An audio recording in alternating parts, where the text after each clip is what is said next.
What up, Long Beach? Welcome back to the 562.org. It's Tyler, and this More League Boys basketball video is brought to you by the fine folks down at Naples Rib Company.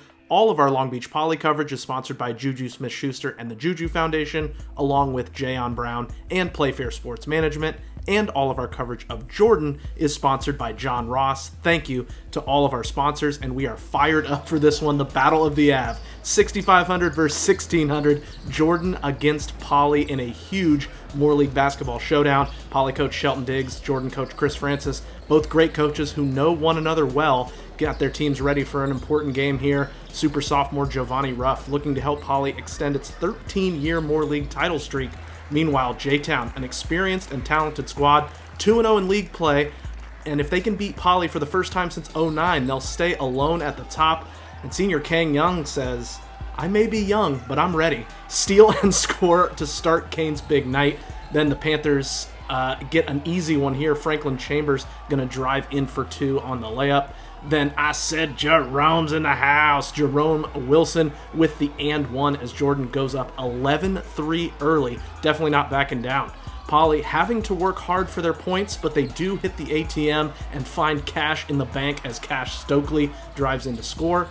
And J-Town loves to press, so they also know how to beat one as well, as Chambers is going to go coast to coast for the kiss off the window. Then Young with back-to-back jumpers. That one was from deep. Kane was certainly able to make it rain, and the J-Town crowd was feeling it as the Panthers go up by 10 in the first quarter. Jordan not waiting around off of Poly misses. Chambers with the beautiful bounce pass right here. Jamari Redmond, the head fake, and then the easy deuce. Poly just doing everything they can to hang in as Giovanni Ofebu scores right there, but only 3 made field goals in the first quarter for Poly as Jordan takes a 24-11 advantage. Then defense ruling the start of the second quarter. Chris Floyd gets the big rejection for J-Town. But Poly coming the other way, they would chip away at that deficit. Tough and one for Antonio Wimbley to make it a 2-possession game. Then it's Ryder Maddox off the offensive glass. He had 13 points for the Jackrabbits. Definitely a nice game for him. But J-Town always had the answer. Young with the and one. He's fired up. He had a game-high 17 points to lead the way for Jordan. And the teams were just trading buckets. Ofebu, 2 of his, also game-high 17 for Poly. Big night for him. And just as the Jackrabbits started to get some momentum on offense, Jordan would almost immediately cancel it out as you see Dennis Redmond with the pull-up right there, scoring the other direction. Poly, though, was making plays in that second quarter. Cash with the larceny, and then he drops off 10 cents to Maddox in transition. But Jordan would score the last points of the half on this Wilson putback. Jordan goes up 10 points. It's 38-28 at the break. Definitely the start that the visitors were looking for in this one. J-Town did not lose any confidence at halftime as Kane gonna put in another 3-ball right there. Then Chambers gets downhill off the ball screen, and he's gonna get the easy lay. Definitely a big night for Deuce as well. But we really got to spotlight the Jordan defense. I mean, this is the type of pace that they want to play. This is definitely in their wheelhouse. The steal leads to another easy one for Chambers. He had 15 points. But the D was anchored by sophomore Davion Chisholm, who gets a couple of rejections right here on back-to-back possessions. And then we've got to shout out how he played against Giovanni Ruff, one of the best 10th graders in the country. He had no field goals and just 4 points.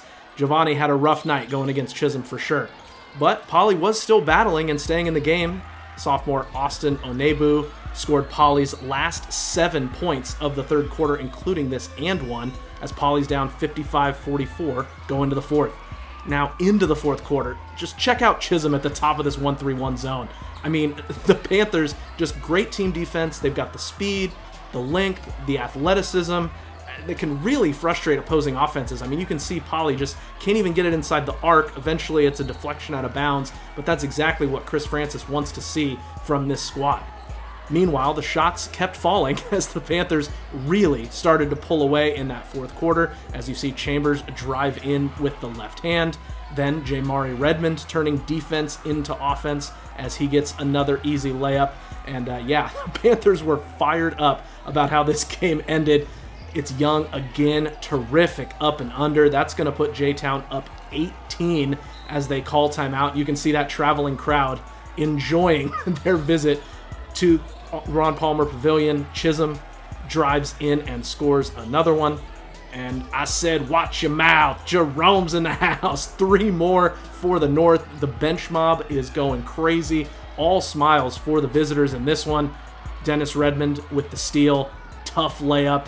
Can't take the grin off that senior's face. He's been waiting for a game like this against Poly. And with this layup by Jamar Andrews, Jordan goes up by 30. You just don't see that happen very often at Long Beach Poly. Ultimately, it's a 26-point win to snap a 26-game losing streak in this rivalry. Jordan's first win at Poly since 2006. The Panthers stay in first place, and they will host Wilson, Lakewood, and Milliken the week after winter break. Got to thank all of our sponsors, including Ocean Law Center, for their support of local sports coverage. And if you want to keep up with more league hoops and all other sports going on in Long Beach, you got to stay locked right here to the 562.org.